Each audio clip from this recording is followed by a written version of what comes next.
Hi friends, നമ്മൾ ഇന്ന് നോക്കുന്നത് SCERT ചാപ്റ്റേഴ്സ് ക്ലാസ്സിൽ 7ാം ക്ലാസ്സിലെ പഴയ പാഠപുസ്തകമായ ബേസിക് സയൻസിലെ 8ാമത്തെ ചാപ്റ്ററാണ് പ്രാണവായുവും ജീവരക്തവും.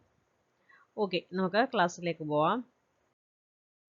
നോക്കിക്കേ, അനുമോളുടെ നീന്തൽ പഠനം എന്തോ പറയുന്നത് നമുക്കൊന്ന് വായിച്ചു നോക്കാം.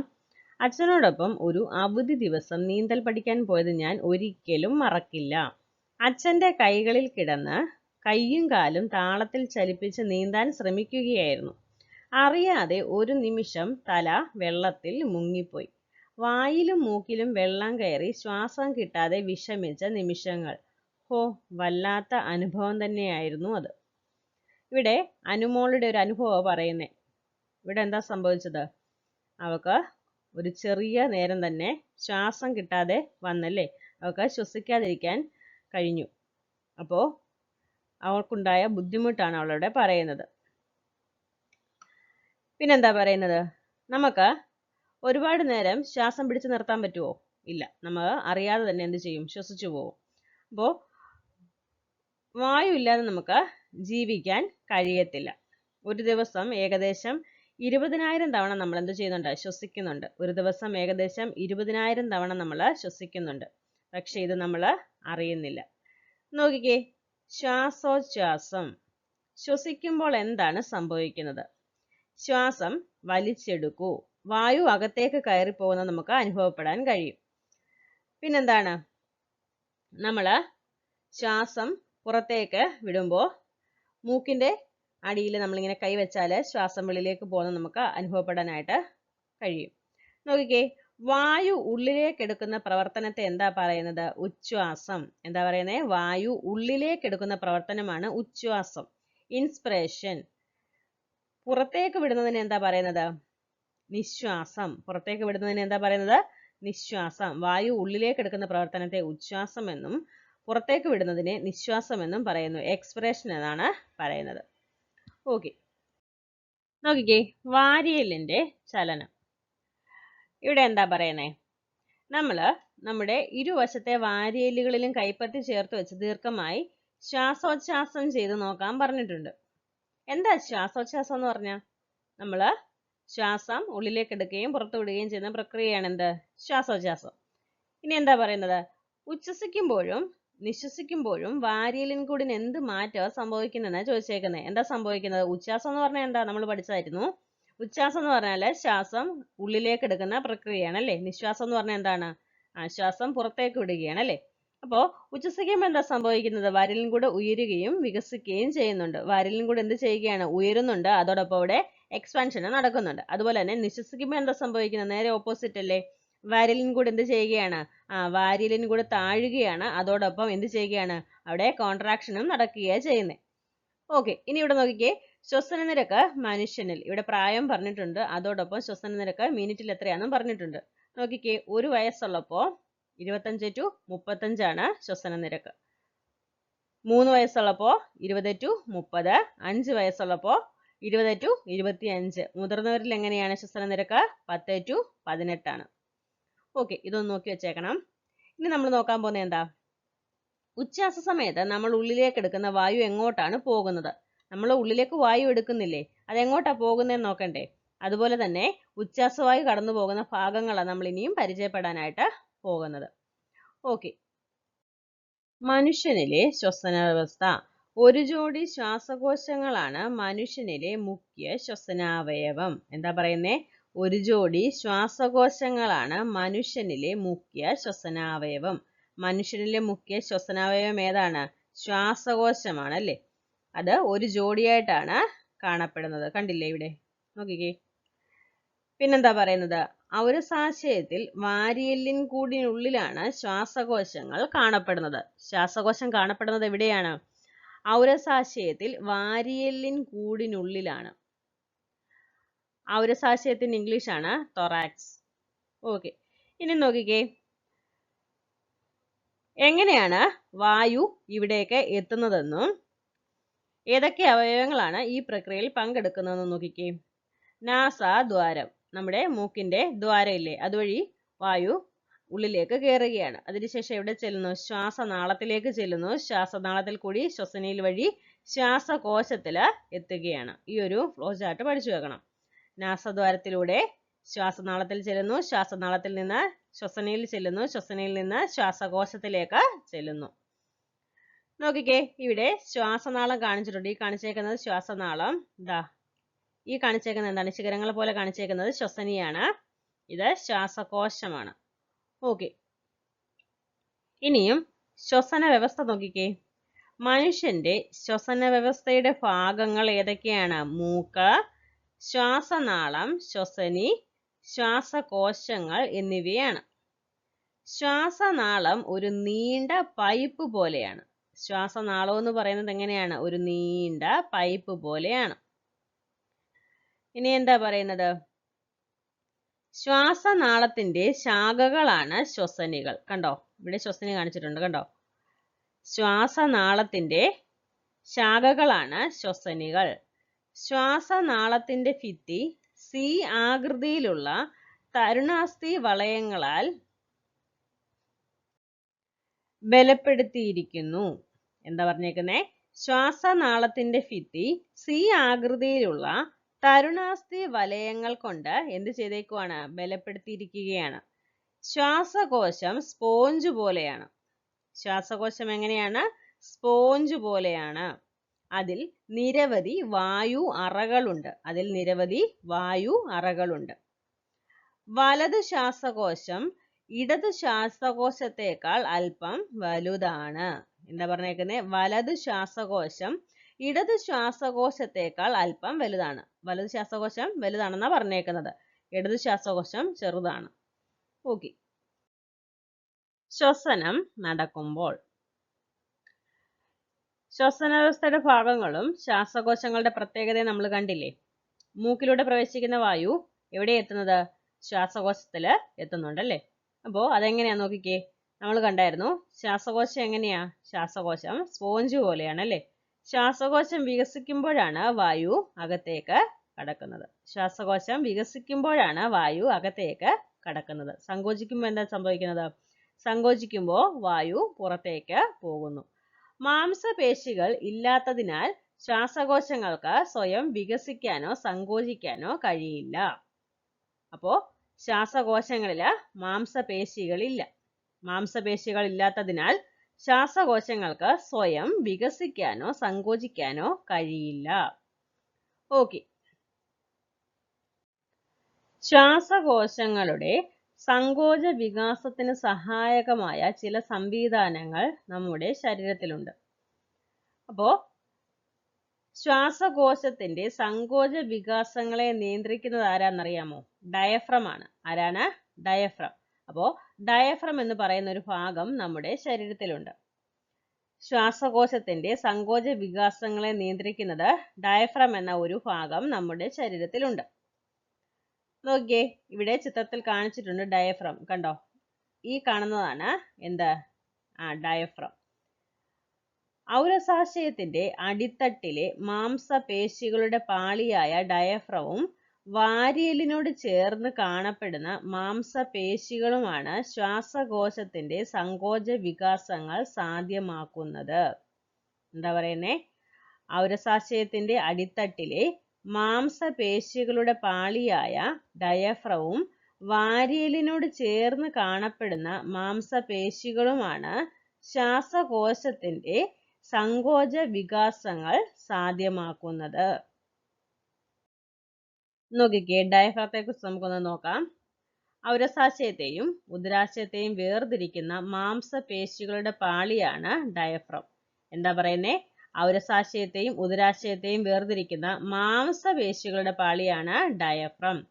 സാധാരണ അവസ്ഥയിൽ ഡയഫ്രം റാ പോലെ വളഞ്ഞാണ് ഇരിക്കുന്നത്. ശ്വാസം അകത്തേക്ക് എടുക്കുമ്പോൾ എന്താ സംഭവിക്കുന്നത്? ഡയഫ്രം നിവർന്നു വരും. സാധാരണ അവസ്ഥയിൽ ഡയഫ്രം എങ്ങനെ ഇരിക്കുന്നത്? റാ പോലെയാണ് ഇരിക്കുന്നത്. അത് ശ്വാസം അകത്തേക്ക് എടുക്കുമ്പോൾ എങ്ങനെയാവുന്നു? അത് നിവർന്നു വരും. ഇത് ഉദരാശയത്തിന്റെ വ്യാപ്തം കൂടാൻ സഹായിക്കും. ശ്വാസകോശത്തിന്റെ വികാസത്തിനും വായു അകത്തേക്ക് കടക്കുന്നതിനും അവസരമൊരുക്കും. ഡയഫ്രം പൂർവ്വസ്ഥിതിയിലാകുമ്പോൾ എന്ത് സംഭവിക്കുന്നു? ഉദരാശയത്തിന്റെ വ്യാപ്തം എന്ത് ചെയ്യുകയാണ്? കുറയുകയും ശ്വാസകോശം ചുരുങ്ങുകയും ചെയ്യും. അപ്പോൾ വായു എന്ത് ചെയ്യുന്നുണ്ട്? പുറത്തേക്ക് പോകും. ഈ ചലനങ്ങൾ പരസ്പര ബന്ധിതമായും താളാത്മകമായും നടക്കുന്നവയാണ്. നാം ബോധപൂർവം ഇടപെട്ടില്ലെങ്കിലും ശ്വസനം എന്ത് സംഭവിക്കുന്നുണ്ട്? സ്വാഭാവികമായും നടക്കും. ഓക്കെ, ഈ ഒരു കാര്യം മനസ്സിലാക്കി വെക്കണേ. ഡയഫ്രത്തെ കുറിച്ചുള്ള കാര്യമാണ് പറഞ്ഞേക്കുന്നത്. ശരി, ഇനി നോക്കിക്കേ, ശ്വസന പ്രക്രിയ മനുഷ്യനിൽ. ഇവിടെ ഉച്ഛ്വാസവും നിശ്വാസവും പറഞ്ഞിട്ടുണ്ട്. നോക്കിക്കേ, ഉച്ഛ്വാസം നോക്കിക്കേ, ഔരസാശയത്തിന്റെ വ്യാപ്തി എന്ത് ചെയ്യുന്നുണ്ട്? വർദ്ധിക്കുന്നുണ്ട്. ഔരസാശയത്തിലെ വായുമർദ്ദം അപ്പോൾ എന്ത് ചെയ്യുകയാണ്? കുറയുകയാണ്. വായു ശ്വാസകോശത്തിലേക്ക് പ്രവേശിക്കുന്നു. ഇനിയും നിശ്വാസത്തിലേക്ക് വരുമ്പോൾ നോക്ക്, ഡയഫ്രം എന്ത് ചെയ്യുകയാണ്? പൂർവ്വസ്ഥിതിയിലാവുകയാണ്. ഔരസാശയത്തിലെ വായുമർദ്ദം എന്ത് ചെയ്യുകയാണ്? കൂടുകയാണ്. ശ്വാസകോശത്തിൽ നിന്ന് വായു പുറന്തള്ളപ്പെടുന്നു. ഇതിങ്ങനെ റൊട്ടേറ്റ് ആയിട്ട് നടന്നുകൊണ്ടിരിക്കുകയാണ് അല്ലേ? നമ്മൾ ശ്വാസം ഉള്ളിലേക്ക് എടുക്കുന്നു, ശ്വാസം പുറത്തേക്ക് വിടുന്നു, ശ്വാസം ഉള്ളിലേക്ക് എടുക്കുന്നു, ശ്വാസം പുറത്തേക്ക് വിടുന്നു. ഇതൊരു സൈക്ലിക് പ്രോസസ്സാണ്. ഓക്കെ, ചുമയും തുമ്മലും. ശ്വാസകോശത്തിൽ തടസ്സമോ അസ്വാസ്ഥ്യമോ ഉണ്ടാക്കുന്ന വസ്തുക്കളെ പുറന്തള്ളാനുള്ള ശരീരത്തിന്റെ തന്ത്രമാണ് ചുമയും തുമ്മലും. ചുമയിൽ പ്രധാനമായും വായുവിലൂടെയാണ് വായുപ്രവാഹം. തുമ്മലിൽ മൂക്കിലൂടെയും. ശ്വാസകോശ സംബന്ധമായ രോഗങ്ങളുടെ ഏറ്റവും സാധാരണമായ ലക്ഷണമാണ് ചുമ. നോക്കിക്കേ, നമുക്ക് ശ്വാസകോശത്തെ കുറിച്ച് 2-3 പോയിന്റ് നോക്കാം. ഞാനാണ് ശ്വാസകോശം. ഔരസാശയത്തിനുള്ളിൽ വാരിയലിൻ കൂട്ടിലാണ് എൻ്റെ താമസം. വായുവിൽ നിന്ന് ഓക്സിജൻ സ്വീകരിക്കുകയും കാർബൺ ഡൈ ഓക്സൈഡിനെ വായുവിലേക്ക് കൈമാറുകയും ചെയ്യുന്നത് എന്നിൽ വെച്ചാണ്. ഞാൻ വികസിക്കുമ്പോൾ വായു അകത്ത് കയറുന്നു, ചുരുങ്ങുമ്പോൾ വായു പുറത്ത് പോകുന്നു. എന്നെ സഹായിക്കാൻ വാരിയെല്ലുകളും ഡയഫ്രവും ഒക്കെ ചലിക്കും. എനിക്ക് മാംസപേശികളോ എല്ലുകളോ ഇല്ല. അപ്പോൾ ശ്വാസകോശം പറയുന്ന കാര്യമാണത്. ഇനി ഇവിടെ നോക്കിയേ, ഇവിടെ ഒരു പട്ടിക കൊടുത്തിട്ടുണ്ട്. എന്താ പറഞ്ഞേക്കുന്നത്? ഉച്ഛ്വാസവായു, നിശ്വാസവായു, അതിലടങ്ങിയിരിക്കുന്ന ഘടകങ്ങൾ പറഞ്ഞിട്ടുണ്ട്. പിന്നെ പറഞ്ഞേക്കുന്നത് എന്താണ്? ഓരോന്നും എത്ര അളവിലാണ് ഉള്ളതെന്നും പറഞ്ഞിട്ടുണ്ട്. നോക്കിക്കേ, ഉച്ഛ്വാസവായുവില് ഓക്സിജന്റെ അളവ് നോക്കിക്കേ, ശതമാനത്തിലാണ് 21%. നിശ്വാസവായുവില് ഓക്സിജന്റെ അളവ് എത്രയാണ്? 15%. കാർബൺ ഡൈ ഓക്സൈഡ് എങ്ങനെയാണ്? ഉച്ഛ്വാസവായുവില് നമ്മൾ ഉള്ളിലേക്ക് എടുക്കുന്ന വായുവിൽ എത്രയാണ്? 0.04 ആണ്. പുറത്തേക്ക് വിടുന്നതോ 4%. നൈട്രജൻ ഉള്ളിലേക്ക് എടുക്കുന്നതിൽ 78% ഉണ്ട്. പുറത്തേക്ക് വിടുന്നത് എത്ര തന്നെയാണ്? 78%. ജലബാഷ്പം എത്രയാണ്? നമ്മൾ ഉള്ളിലേക്ക് എടുക്കുന്നത് 0.96 ആണ്. പുറത്തേക്ക് വിടുന്നത് എത്രയാണ്? 3%. ഓക്കെ, അപ്പോൾ പുറത്തേക്ക് വിടുന്ന ജലബാഷ്പത്തിന്റെ അളവ് കൂടുതലാണ്. നൈട്രജൻ അവിടെ മാറ്റമുണ്ടോ? നൈട്രജന് മാറ്റമില്ല. കാർബൺ ഡൈ ഓക്സൈഡിന്റെ അളവും കൂടുതലാണ്. ഓക്സിജന്റെ അളവ് പുറത്തേക്ക് വിടുന്നത് എങ്ങനെയാണ്? കുറവാണ്. ഓക്കെ, അപ്പോൾ ഉച്ഛ്വാസവായുവിലെയും നിശ്വാസവായുവിലെയും ഘടകങ്ങളിൽ ഓരോന്നിന്റെ അളവ് വ്യത്യാസമാണ് അല്ലേ? ഓക്കെ, അപ്പോൾ ശ്വസനത്തിലൂടെ നമ്മൾ പുറന്തള്ളുന്നത് എന്തൊക്കെയാണ്?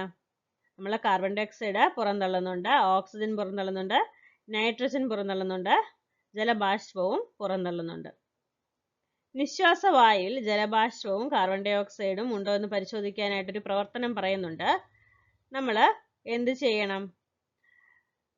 കണ്ണാടിയിൽ നിശ്വാസവായു പതിപ്പിക്കണം. നമ്മളൊക്കെ ചെയ്തിട്ടുള്ള കാര്യമാണ് അല്ലേ? കണ്ണാടിക്ക് മുകളിൽ മഞ്ഞ് പോലെ കാണാം. എന്താണത്? നിശ്വാസവായുവിലെ നീരാവി കണ്ണാടിയിൽ തട്ടി തണുത്തുണ്ടായ ജലബാഷ്പങ്ങളാണത്. പിന്നെ പറഞ്ഞേക്കുന്ന ഒരു എക്സ്പെരിമെന്റ് എന്താണ്? 2 ബീക്കറുകളിൽ തെളിഞ്ഞ ചുണ്ണാമ്പ് വെള്ളം പകുതി വരെ എടുക്കുക. ഒന്നിൽ സ്ട്രോ വെച്ച് ഊതുക, മറ്റേതിൽ ഡ്രോപ്പർ ഉപയോഗിച്ച് അന്തരീക്ഷവായു പലതവണ കടത്തിവിടുക. 2 ബീക്കറിലെയും നിറവ്യത്യാസം നിരീക്ഷിക്കാൻ പറഞ്ഞിട്ടുണ്ട്. എന്താ സംഭവിക്കുന്നത്? ചുണ്ണാമ്പ് വെള്ളം പാൽ നിറമായി മാറുന്നതായിട്ട് കാണാം. നോക്കിയേ, പാൽ നിറം. ചുണ്ണാമ്പ് വെള്ളം കാൽസ്യം ഹൈഡ്രോക്സൈഡ് ആണ്. ചുണ്ണാമ്പ് വെള്ളം എന്ന് പറയുന്നത് എന്താണ്? കാൽസ്യം ഹൈഡ്രോക്സൈഡ് ആണ്. തെളിഞ്ഞ ചുണ്ണാമ്പ് വെള്ളത്തിലേക്ക് കാർബൺ ഡൈ ഓക്സൈഡ് കടത്തിവിടുമ്പോൾ എന്താ സംഭവിക്കുന്നത്? അവിടെ കാൽസ്യം കാർബണേറ്റ് ഉണ്ടാകുന്നു. തെളിഞ്ഞ ചുണ്ണാമ്പ് വെള്ളത്തിലേക്ക് കാർബൺ ഡൈ ഓക്സൈഡ് കടത്തിവിടുമ്പോൾ എന്താ സംഭവിക്കുന്നത്?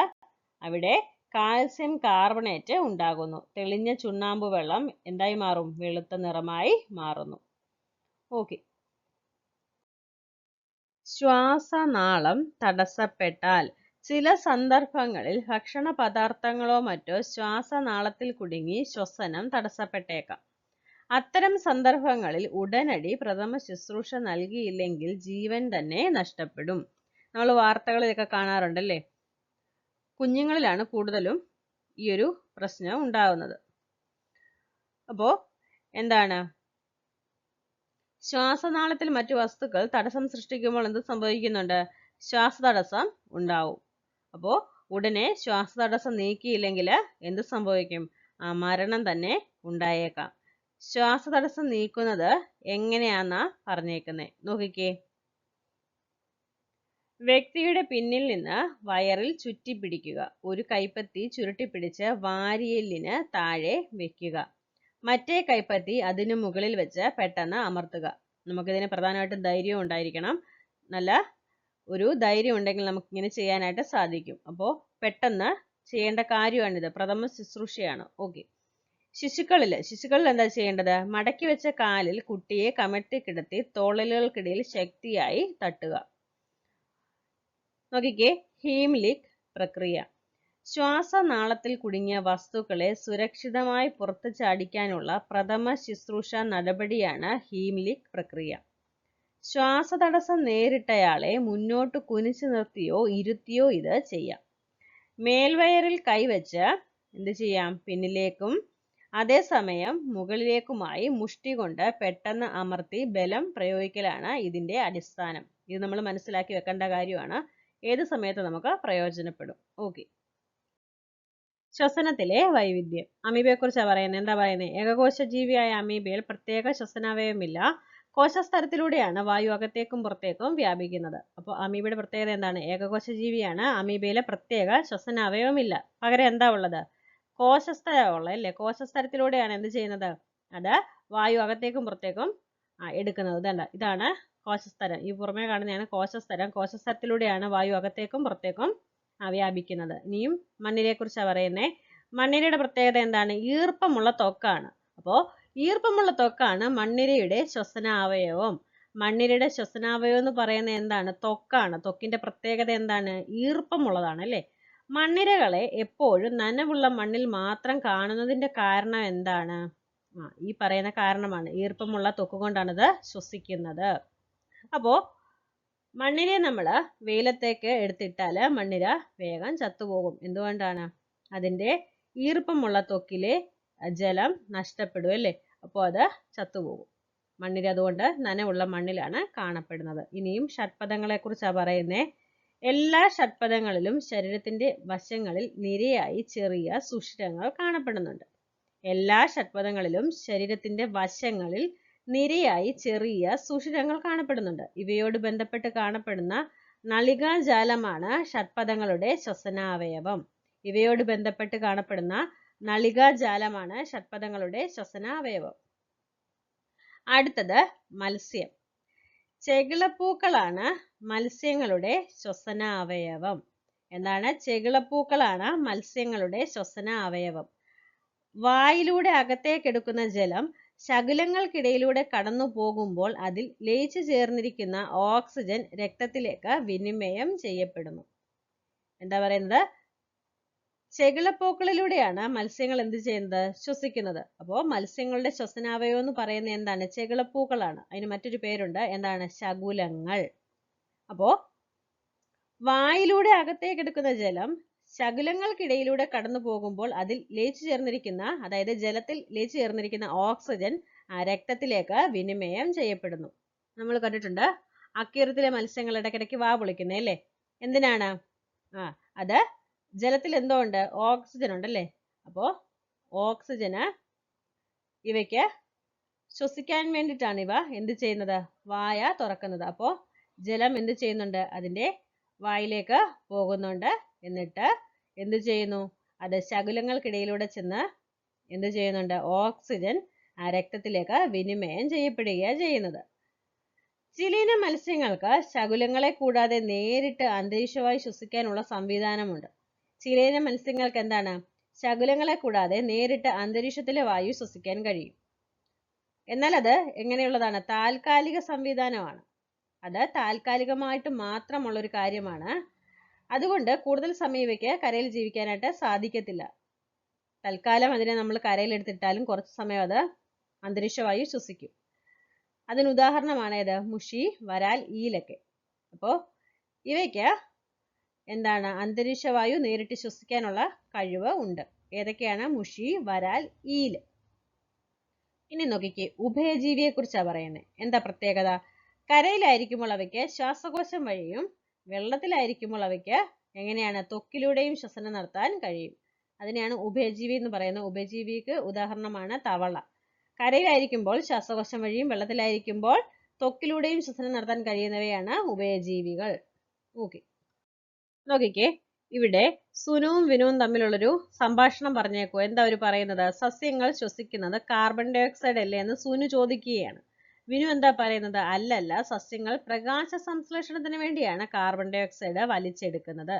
പ്രധാനപ്പെട്ട പോയിന്റ് ആണ്. സസ്യങ്ങൾ പ്രകാശ സംശ്ലേഷണത്തിന് വേണ്ടിയാണ് കാർബൺ ഡൈ ഓക്സൈഡ് വലിച്ചെടുക്കുന്നത്. ശ്വസിക്കുന്നത് എങ്ങനെയാണ്? ഓക്സിജൻ ഉപയോഗിച്ചാണ് അല്ലേ? അവ ശ്വസിക്കുന്നത് ഓക്സിജൻ തന്നെയാണ്. എല്ലാവർക്കും സംശയം വരുന്നൊരു കാര്യമാണ്. സസ്യങ്ങൾ പ്രകാശ സംശ്ലേഷണത്തിന് എന്താ ഉപയോഗിക്കുന്നത്? കാർബൺ ഡൈ ഓക്സൈഡ് ആണ്. എന്നാൽ ശ്വസിക്കാൻ വേണ്ടിയിട്ട് ഓക്സിജൻ തന്നെയാണ് ഉപയോഗിക്കുന്നത്. ഓക്കെ, അപ്പോൾ സസ്യങ്ങളിലെ ശ്വസനം നോക്കിക്കേ. സസ്യങ്ങൾ ശ്വസിക്കുന്നുണ്ടോ? സസ്യങ്ങളെ ശ്വസിക്കുന്നുണ്ട്. സസ്യങ്ങളിലെ ശ്വസനം നോക്കാം. സസ്യങ്ങളും അവയുടെ പരിസരത്ത് നിന്ന് ഓക്സിജൻ സ്വീകരിക്കുകയും കാർബൺ ഡൈ ഓക്സൈഡ് പുറന്തള്ളുകയും ചെയ്യുന്നുണ്ട്. സസ്യങ്ങള് അവയുടെ പരിസരത്ത് നിന്ന് എന്താണ്? ഓക്സിജൻ സ്വീകരിക്കുന്നുണ്ട്. കാർബൺ ഡൈ ഓക്സൈഡ് എന്തോ ചെയ്യുന്നുണ്ട്? പുറന്തള്ളുന്നുണ്ട്. ഇലകളിലെ സൂക്ഷ്മ സുഷിരങ്ങളായ ആസ്യരന്ധ്രങ്ങൾ വഴിയാണ് ഈ വാതക വിനിമയം നടക്കുന്നത്. പുതിയ ടെക്സ്റ്റില് ആസ്യരന്ധ്രത്തിന് സ്റ്റൊമാറ്റ എന്നാണ് പറഞ്ഞേക്കുന്നത്. അവിടെ ആസ്യരന്ധ്രം എന്നൊരു വേർഡ് യൂസ് ചെയ്തിട്ടില്ല. ഇപ്പൊ ഇംഗ്ലീഷിൽ ഇത് പറഞ്ഞേക്കുന്നത്. അപ്പൊ മലയാളം വേർഡായിട്ട് നമുക്ക് അവർ സ്റ്റൊമാറ്റ എന്ന് എഴുതി കാണിച്ചേക്കുക. ഓക്കെ, അപ്പോൾ സ്റ്റൊമാറ്റ എന്താണ്? ആസ്യരന്ധ്രമാണേ. അപ്പോൾ ഇലകളിലെ സൂക്ഷ്മ സുഷിരങ്ങളായ ആസ്യരന്ധ്രങ്ങൾ വഴിയാണ് ഈ വാതക വിനിമയം നടക്കുന്നത്. ജന്തുക്കളെ അപേക്ഷിച്ച് സസ്യങ്ങളിൽ ശ്വസന നിരക്ക് എങ്ങനെയാണ്? കുറവാണ്. ഓക്കെ, അപ്പോ ഇവിടെ നോക്കിക്കേ, ജീവികൾ അവയുടെ പരിസരത്ത് നിന്ന് ഓക്സിജൻ സ്വീകരിക്കുകയും കാർബൺ ഡൈ ഓക്സൈഡ് പുറത്തുവിടുകയും ചെയ്യുന്ന പ്രക്രിയക്കാണ് ശ്വസനം എന്ന് പറയുന്നത്. എന്താണ്? ജീവികൾ അവയുടെ പരിസരത്ത് നിന്ന് ഓക്സിജൻ സ്വീകരിക്കുകയും കാർബൺ ഡൈ ഓക്സൈഡ് പുറത്തുവിടുകയും ചെയ്യുന്ന പ്രക്രിയയാണ് ശ്വസനം. ഓക്കെ, നോക്കിക്കേ, ശ്വാസവായു രക്തത്തിലേക്ക്. നമ്മള് കണ്ടായിരുന്നു ശ്വാസകോശത്തിലേക്ക് ഓക്സിജൻ എത്തുന്നുണ്ടെന്നല്ലേ? അപ്പോ ശ്വാസകോശത്തിലെത്തിയ ഓക്സിജന് പിന്നെന്താ സംഭവിക്കുന്നത്? ശ്വസനം വാതക വിനിമയമാണെന്ന് നമ്മൾ മനസ്സിലാക്കി. ഈ വാതക വിനിമയത്തിന് 3 ഘട്ടങ്ങളുണ്ട്. ഇതില് ആദ്യ ഘട്ടത്തെക്കുറിച്ചാണ് നമ്മൾ ഇതുവരെ മനസ്സിലാക്കിയത്. നോക്കിക്കേ, ഇവിടെ ഒരു ചിത്രം കൊടുത്തിട്ടുണ്ട്. കണ്ടോ? പരിസരത്തിൽ നിന്ന് നമ്മൾ എന്ത് ചെയ്യുകയാണ്? വായു സ്വീകരിക്കുകയാണ് അല്ലേ? ആ വായു എങ്ങോട്ട് പോകുന്നുണ്ട്? ശ്വാസകോശത്തിലേക്ക് ചെല്ലുന്നുണ്ട്. അവിടെ നിന്ന് ഓക്സിജൻ എങ്ങോട്ട് പോവുകയാണ്? രക്തത്തിലേക്കാണ് പോകുന്നത്. ഓക്സിജൻ എങ്ങോട്ടാണ് പോകുന്നത്? രക്തത്തിലേക്കാണ് പോകുന്നത്. ശ്വാസകോശത്തിൽ നിന്നും ഓക്സിജൻ രക്തത്തിലേക്ക് പോകുന്നു. രക്തത്തിൽ നിന്ന് ഓക്സിജൻ എവിടേക്കാണ് പോകുന്നത്? കോശത്തിലേക്കാണ് പോകുന്നത്. അതിനുശേഷം കോശത്തിൽ നിന്ന് കാർബൺ ഡൈ ഓക്സൈഡ് രക്തത്തിലേക്ക് വരുന്നു. രക്തത്തിൽ നിന്ന് കാർബൺ ഡൈ ഓക്സൈഡ് ശ്വാസകോശത്തിലേക്ക് എത്തി അത് എങ്ങോട്ട് ചെല്ലുകയാണ്? വായുവായിട്ട് പുറത്തേക്ക് പോവുകയാണ് ചെയ്യുന്നത്. ഓക്കെ, അപ്പോൾ ഈ ഒരു പ്രോസസ്സാണ് നമ്മുടെ ശ്വസനത്തിൽ നടക്കുന്നത്. നമ്മൾ ശ്വസിക്കുന്ന വായു ശ്വാസകോശത്തിൽ നിന്ന് ഓക്സിജൻ രക്തത്തിലേക്ക് കലരുന്നു. രക്തത്തിൽ നിന്ന് ഓക്സിജൻ കോശത്തിലേക്ക് ചെല്ലുന്നു. കോശത്തിൽ നിന്ന് കാർബൺ ഡൈ ഓക്സൈഡ് എന്ത് ചെയ്യുന്നു? രക്തത്തിലേക്ക് കലർന്ന് കാർബൺ ഡൈ ഓക്സൈഡ് ശ്വാസകോശത്തിലെത്തി പുറത്തേക്ക് പോവുകയാണ് ചെയ്യുന്നത്. ശരീരത്തിലെ എല്ലാ കോശങ്ങൾക്കും ഓക്സിജൻ എത്തിച്ചു കൊടുക്കുകയും അതുപോലെ തന്നെ കോശങ്ങളിൽ നിന്ന് കാർബൺ ഡൈ ഓക്സൈഡ് സ്വീകരിച്ച് അതിനെ ശ്വാസകോശത്തിൽ എത്തിക്കുകയും ചെയ്യുന്നത് രക്തമാണ്.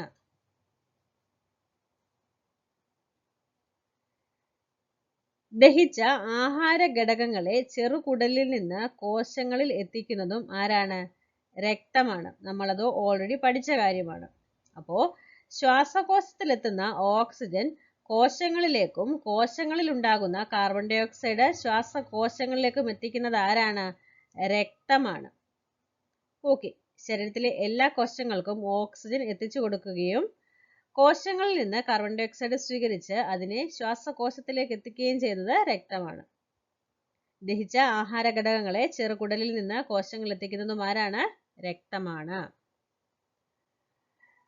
കോശങ്ങളിലെത്തുന്ന ആഹാര ഘടകങ്ങളെ വിഘടിപ്പിച്ച് ഊർജം സ്വതന്ത്രമാക്കുന്നത് ഓക്സിജനാണ്.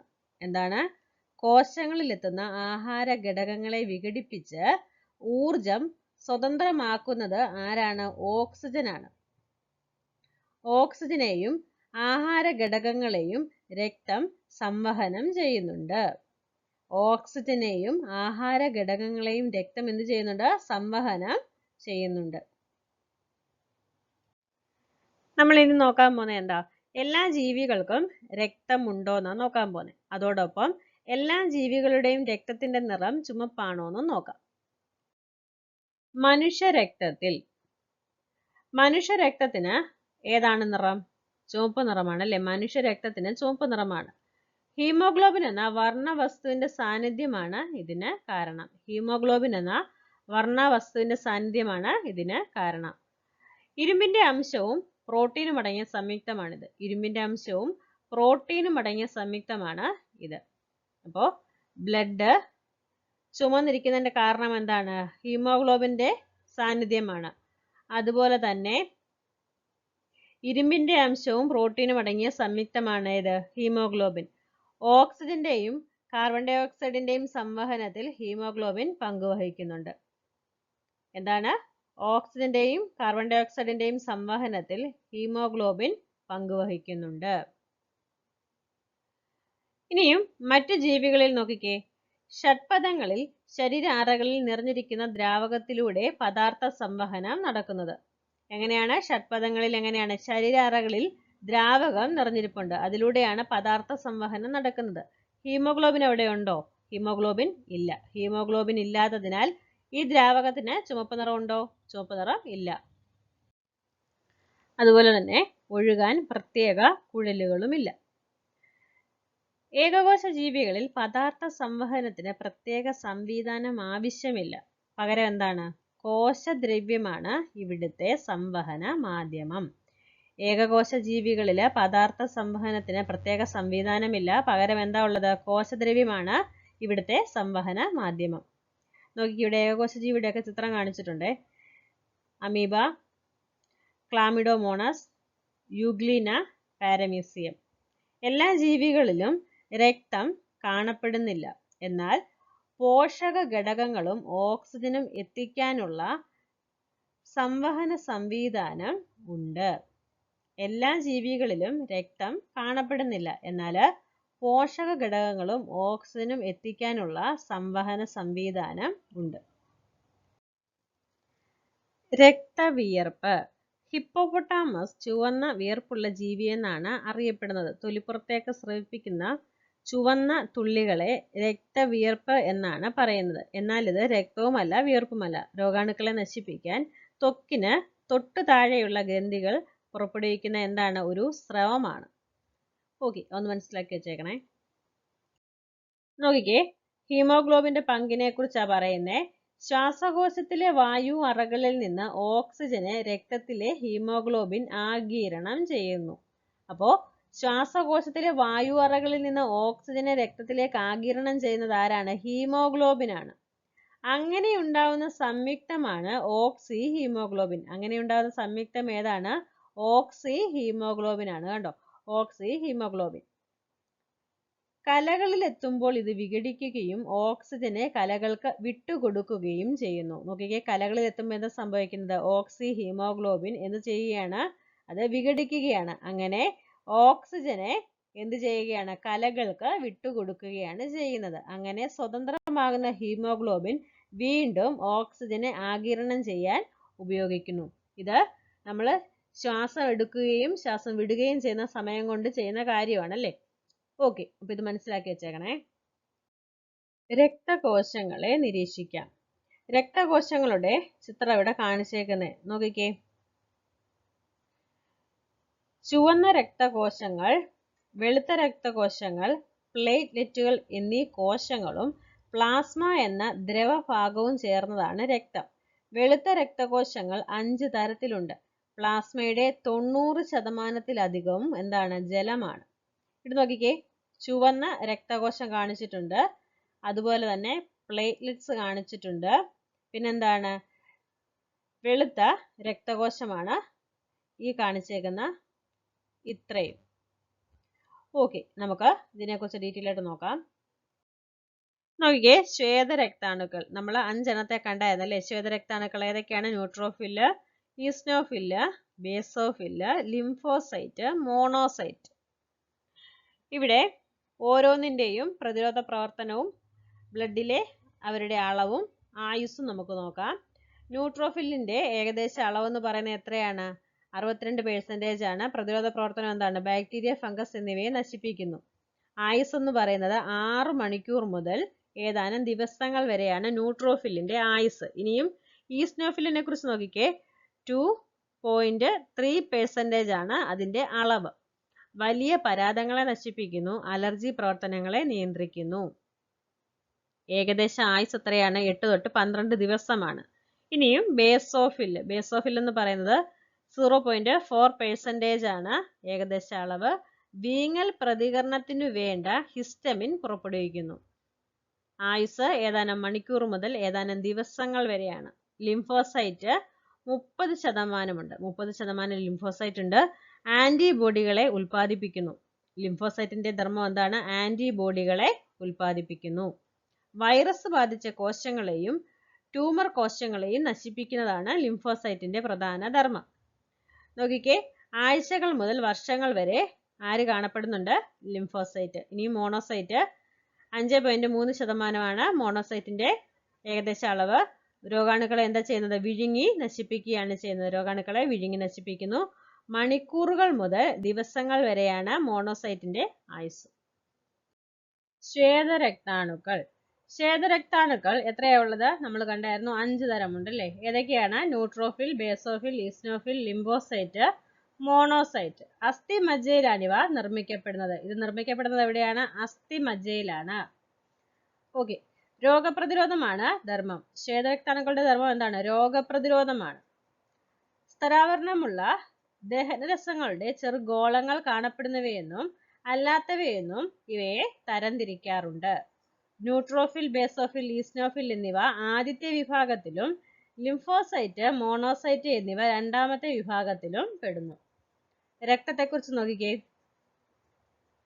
രക്തത്തിലെ ദ്രവ്യഭാഗമാണ് പ്ലാസ്മ. രക്തത്തിലെ ദ്രവ്യഭാഗമാണ് പ്ലാസ്മ. പ്ലാസ്മയുടെ മുഖ്യ ഘടകം എന്താണ്? ജലമാണ്. മനുഷ്യ ശരീരത്തിൽ ഏകദേശം 5 ലിറ്റർ രക്തമുണ്ട്. ഇതിൽ 3 ലിറ്ററോളം എന്താണ്? പ്ലാസ്മയാണ്. ബാക്കി 2 ലിറ്റർ രക്തകോശങ്ങളാണ്. ആൽബുമിൻ ആണ് രക്തത്തിലെ മുഖ്യ പ്രോട്ടീൻ. രക്തത്തിലെ മുഖ്യ പ്രോട്ടീൻ ഏതാണ്? ആൽബുമിൻ ആണ്. രക്തം കട്ട പിടിക്കുമ്പോൾ ഊറി വരുന്ന ദ്രാവകമാണ് സീറം. രക്തം കട്ട പിടിക്കുമ്പോൾ ഊറി വരുന്ന ദ്രാവകമാണ് സീറം. ചുവന്ന രക്താണുക്കൾക്ക് നിറം നൽകുന്നത് ഹീമോഗ്ലോബിൻ ആണ്. ചുവന്ന രക്താണുക്കൾക്ക് നിറം നൽകുന്നത് ആരാണ്? ഹീമോഗ്ലോബിൻ ആണ്. ഹീം എന്ന വർണ്ണവസ്തുവും ഗ്ലോബിൻ എന്ന പ്രോട്ടീൻ ഘടകവും ചേർന്നതാണ് ഹീമോഗ്ലോബിൻ. ഹീം എന്ന വർണ്ണവസ്തുവും ഗ്ലോബിൻ എന്ന പ്രോട്ടീൻ ഘടകവും ചേർന്നതാണ് ഹീമോഗ്ലോബിൻ. ഹീമോഗ്ലോബിൻ വളരെ കുറയുമ്പോഴാണ് വിളർച്ച, അനീമിയ ഉണ്ടാകുന്നത്. ഹീമോഗ്ലോബിൻ കുറയുമ്പോൾ എന്തുണ്ടാകുന്നത്? വിളർച്ച അല്ലെങ്കിൽ അനീമിയ ഉണ്ടാകുന്നു. നോക്കിക്കേ, രക്തപര്യനം, ബ്ലഡ് സർക്കുലേഷൻ. രക്തം എങ്ങനെയാണ് ശരീരത്തിന്റെ എല്ലാ ഭാഗത്തും എത്തുന്നത്? നോക്കിക്കേ, ഇവിടെ ഒരു ചിത്രം കാണിച്ചിട്ടുണ്ട്. ഇവിടെ ഹൃദയം അടയാളപ്പെടുത്തി കാണിച്ചിട്ടുണ്ട്. പിന്നെ ധമനിയും സിരയും കാണിച്ചിട്ടുണ്ട്. ധമനിയും സിരയും എന്ന് പറയുന്നത് എന്താണ്? രക്തക്കുഴലുകളാണ്. നോക്കിക്കേ, ധമനി എന്ന് പറഞ്ഞ് കാണിച്ചേക്കുന്നത് റെഡ് കളറിലാണ് കാണിച്ചേക്കുന്നത്. സിര എന്ന് പറയുന്നത് കാണിച്ചേക്കുന്നത് ബ്ലൂ കളറിലാണ്. കണ്ടോ? ഓക്കെ, എന്താ ഇവിടെ പറഞ്ഞേക്കുന്നത്? ഹൃദയത്തിൽ നിന്ന് രക്തം ശരീരത്തിന്റെ എല്ലാ ഭാഗത്തും എത്തിക്കുന്നതും ശരീരത്തിന്റെ വിവിധ ഭാഗങ്ങളിൽ നിന്ന് രക്തത്തെ ഹൃദയത്തിൽ തിരിച്ചെത്തിക്കുന്നതുമാണ് രക്തപര്യനം. രക്തപര്യനം എന്ന് പറഞ്ഞാൽ എന്താണ്? ഹൃദയത്തിൽ നിന്ന് രക്തം ശരീരത്തിന്റെ എല്ലാ ഭാഗത്തും എത്തിക്കുന്നതും ശരീരത്തിന്റെ വിവിധ ഭാഗങ്ങളിൽ നിന്ന് രക്തത്തെ ഹൃദയത്തിൽ തിരിച്ചെത്തിക്കുന്നതുമാണ് രക്തപര്യനം. ഓക്കെ. ഹൃദയം, രക്തക്കുഴലുകൾ, രക്തം എന്നിവ ഉൾപ്പെട്ടതാണ് രക്തപര്യന വ്യവസ്ഥ. 3 തരം രക്തക്കുഴലുകളാണ് മനുഷ്യ ശരീരത്തിലുള്ളത്. ഏതൊക്കെയാണ്? ധമനികൾ, സിരകൾ, ലോമികകൾ. ഹൃദയം, രക്തക്കുഴലുകൾ, രക്തം എന്നിവ ഉൾപ്പെട്ടതാണ് രക്തപര്യന വ്യവസ്ഥ. 3 തരം രക്തക്കുഴലുകളാണ് മനുഷ്യ ശരീരത്തിലുള്ളത്. ഏതൊക്കെയാണ്? ധമനികളുണ്ട്, സിരകളുണ്ട്, ലോമികളുണ്ട്. ഓക്കെ. ഹൃദയത്തിൽ നിന്ന് രക്തം ശരീരത്തിന്റെ എല്ലാ ഭാഗത്തേക്കും പോവുകയും ശരീരത്തിന്റെ എല്ലാ ഭാഗത്തു നിന്നും രക്തം ഹൃദയത്തിലേക്ക് വരികയും ചെയ്യുന്നു. രക്തം കൊണ്ടുപോകുന്ന കുഴലാണ് ധമനികൾ. ധമനികൾ എന്ന് പറഞ്ഞാൽ എന്താണ്?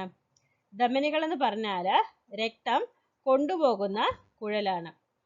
രക്തം ഹൃദയത്തിലേക്ക് കൊണ്ടുവരുന്ന കുഴലാണ് സിരകൾ. രക്തം ഹൃദയത്തിലേക്ക് കൊണ്ടുവരുന്ന കുഴലാണ് ഏത്? സിരകൾ. സിരയെയും ധമനിയെയും കൂട്ടിയോജിപ്പിക്കുന്ന സൂക്ഷ്മമായ കുഴലുകളാണ് ലോമികകൾ. സിരയെയും ധമനിയെയും യോജിപ്പിക്കുന്ന സൂക്ഷ്മമായ കുഴലാണ് ലോമികകൾ. ഇവിടെ കാണിച്ചിട്ടുണ്ട് കണ്ടോ, ലോമികകൾ. ഓക്കെ. നോക്കിക്കേ, രക്തപര്യന വ്യവസ്ഥയുടെ കേന്ദ്രമാണ് ഹൃദയം. ഇവിടെ മനുഷ്യ ഹൃദയത്തിന്റെ ഒരു ചിത്രമാണ് കാണിച്ചേക്കുന്നത്. രക്തത്തെ ശരീരത്തിന്റെ എല്ലാ ഭാഗത്തേക്കും പമ്പ് ചെയ്യുന്നത് ആരാണ്? ഹൃദയമാണ്. രക്തത്തെ ശരീരത്തിന്റെ എല്ലാ ഭാഗത്തേക്കും പമ്പ് ചെയ്യുന്നത് ഹൃദയമാണ്. ഇവിടെ പറഞ്ഞേക്കുന്നത് മനുഷ്യ ഹൃദയത്തിന്റെ പ്രത്യേകതകളാണ്. മുഷ്ടിയോളം വലിപ്പമുണ്ട്. ഔരസാശയത്തിനുള്ളിൽ വാരിയലുകളാൽ സംരക്ഷിക്കപ്പെട്ടത്. നമ്മൾ ശ്വാസകോശം അങ്ങനെയാണ് പഠിച്ചത്. ശ്വാസകോശവും ഔരസാശയത്തിനുള്ളിൽ വാരിയലുകളാൽ സംരക്ഷിക്കപ്പെട്ടതാണ്. അതുപോലെ തന്നെ അടുത്ത പോയിന്റ് എന്താണ്? വശങ്ങളിൽ ശ്വാസകോശങ്ങൾ. മനുഷ്യഹൃദയം കാണപ്പെടുന്നത് എവിടെയാണ്? നമ്മുടെ ഇടത് സൈഡിലാണ് അല്ലേ? നമ്മൾ പഠിച്ചായിരുന്നു. ഇടത് സൈഡിലെ ശ്വാസകോശത്തിന് വലിപ്പം കുറവാണെന്നല്ലേ? വലത് സൈഡിലുള്ള ശ്വാസകോശത്തിന് വലിപ്പം കൂടുതലാണെന്നും പറഞ്ഞായിരുന്നു. അപ്പോൾ ഇടത് സൈഡിലാണ് ആരുള്ളത്? മനുഷ്യ ഹൃദയം ഉള്ളത്. പെരികാർഡിയം എന്ന ഇരട്ട സ്ഥലം കൊണ്ട് പൊതിഞ്ഞത്. 4 അറകളുണ്ട്. എത്ര അറകളുണ്ട്? 4 അറകളുണ്ട്. ഓക്കെ. പിന്നെ മനസ്സിലാക്കേണ്ട കാര്യം, ഹൃദയത്തിലേക്ക് രക്തം കൊണ്ടുവരുന്ന കുഴല് ഏതാണ്? സിരകളാണ്. ഹൃദയത്തിലേക്ക് രക്തം കൊണ്ടുവരുന്ന കുഴൽ ഏതാണ്? സിരകളാണ്. സിരകളിൽ പൊതുവെ കാർബൺ ഡൈ ഓക്സൈഡ് കലർന്ന രക്തമാണ് ഉള്ളത്. അതുപോലെ തന്നെ ഹൃദയത്തിൽ നിന്ന് രക്തം കൊണ്ടുപോകുന്ന കുഴല് ഏതാണ്? ധമനിയാണ്. ഹൃദയത്തിൽ നിന്ന് രക്തം കൊണ്ടുപോകുന്ന കുഴല് ധമനിയാണ്. ധമനികളിൽ പൊതുവെ ഓക്സിജൻ കലർന്ന രക്തമാണ് ഉള്ളത്. ഓക്കെ. നോക്കിക്കേ, ഹൃദയത്തെ കുറിച്ചാണ് പറയുന്നത്. നമുക്ക് നോക്കാം എന്താ പറയുന്നതെന്ന്. മാംസപേശികളാൽ നിർമ്മിതമാണ് ഹൃദയം. ഹൃദയം മാംസപേശികളാൽ നിർമ്മിതമാണ്. മനുഷ്യ ഹൃദയം 4 ചെറു അറകളായി വിഭജിക്കപ്പെട്ടിട്ടുണ്ട്. മനുഷ്യ ഹൃദയം 4 ചെറു അറകളായി വിഭജിക്കപ്പെട്ടിട്ടുണ്ട്.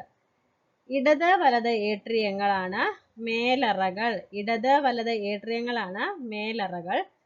ഇടത് വലത് വെൻട്രിക്കിളുകൾ ആണ് കീഴറകൾ.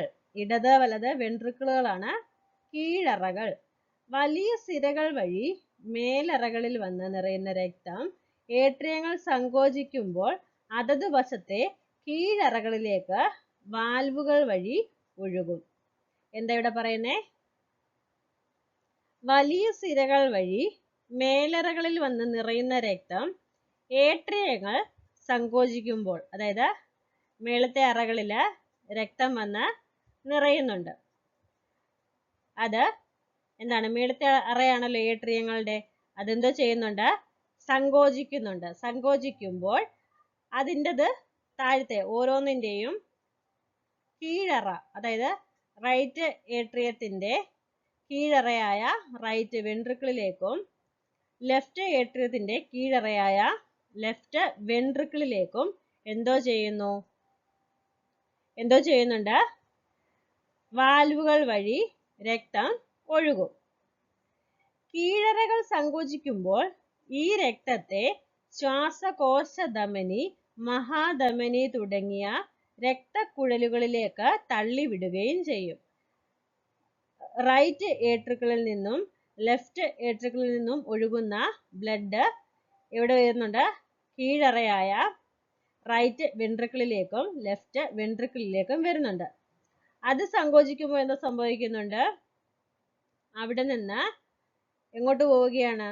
ധമനി, മഹാധമനി എന്നീ കുഴലുകളിലൂടെ തള്ളിവിടുകയാണ് ചെയ്യുന്നത്. ഇനി മനസ്സിലാക്കി വെക്കണം, പെരികാർഡിയം എന്ന ഒരു പാളിയുള്ള സ്ഥലം കൊണ്ട് ഹൃദയം ആവരണം ചെയ്യപ്പെട്ടിരിക്കുന്നു. അത് പ്രധാനപ്പെട്ട പോയിന്റ് ആണ്. പെരികാർഡിയം എന്ന ഒരു പാളിയുള്ള സ്ഥലം കൊണ്ടാണ് ഹൃദയം എന്ത് ചെയ്യപ്പെട്ടിട്ടുള്ളത്? ആവരണം ചെയ്യപ്പെട്ടിട്ടുള്ളത്. ഓക്കെ, നോക്കിക്കേ, എല്ലാ ജീവികൾക്കും ഹൃദയമുണ്ടോ? എല്ലാ ജീവികളുടെ ഹൃദയത്തിനും 4 അറകളാണോ ഉള്ളതെന്നാണ് ചോദിച്ചേക്കുന്നത്. നമുക്കറിയാം, മനുഷ്യന് ഒരു ഹൃദയമുണ്ട് അല്ലേ, അതിന് 4 അറകളുണ്ട്. ഇവിടെ നോക്കിക്കേ, ഇവിടെ ഓരോ ജീവിയുടെ ഹൃദയത്തെ കുറിച്ച് പറയുന്നുണ്ട്. നമുക്ക് നോക്കാം. 5 ജോഡി പാർശ്വ ഹൃദയങ്ങൾ ആർക്കുണ്ട്? മണ്ണിരയ്ക്ക് 5 ജോഡി പാർശ്വ ഹൃദയങ്ങളാണ് ഉള്ളത്. അതുപോലെ തന്നെ പല്ലിക്ക് 3 അറകളുള്ള ഹൃദയമാണുള്ളത്. പല്ലിയുടെ ഹൃദയത്തിന് 3 അറകളുണ്ട്. 13 അറകളുള്ള ഹൃദയമാണ് ആർക്കുള്ളത്? പാറ്റയ്ക്ക് ഉള്ളത്. ചീങ്കണ്ണിക്ക് 4 അറകളുള്ള ഹൃദയമാണ് ഉള്ളത്. ചീങ്കണ്ണിക്ക് 4 അറകളുള്ള ഹൃദയമാണ്. മനുഷ്യനും അങ്ങനെ തന്നെയല്ലേ? അതുപോലെ തന്നെയാണ് പക്ഷിക്കും 4 അറകളുള്ള ഹൃദയമാണ് ഉള്ളത്. മത്സ്യത്തിന് 2 അറകളുള്ള ഹൃദയമാണ് ഉള്ളത്. ഓക്കെ, നോക്കിക്കേ, ഈ ചിത്രത്തിൽ കാണുന്ന എന്താ? ഇത് നമ്മുടെ ഹൃദയമിടിപ്പ് അറിയാനുള്ള ഉപകരണമായ സ്റ്റെതസ്കോപ്പിന്റെ ചിത്രമാണ് കാണിച്ചേക്കുന്നത് അല്ലേ. നോക്കിക്കേ, റെനെ ലെനക് ഹൃദയമിടിപ്പ് അറിയാനുള്ള ഉപകരണമാണ് സ്റ്റെതസ്കോപ്പ്. ഇത് ആദ്യമായി നിർമ്മിച്ചത് ആരാണ്? റെനെ ലെനക് എന്ന ശാസ്ത്രജ്ഞനാണ്. ഓക്കെ, അത് മനസ്സിലാക്കണം. ശരി,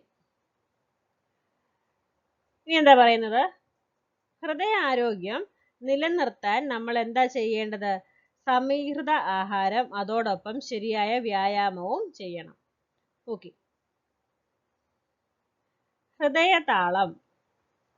മനുഷ്യ ഭ്രൂണത്തിന് 22 ദിവസം പ്രായമാകുമ്പോൾ മുതൽ ഹൃദയം സ്പന്ദിക്കാൻ തുടങ്ങുന്നു. അതിന്റെ സ്പന്ദനം നിലയ്ക്കുന്നത് മരണത്തോടെ മാത്രമാണ്.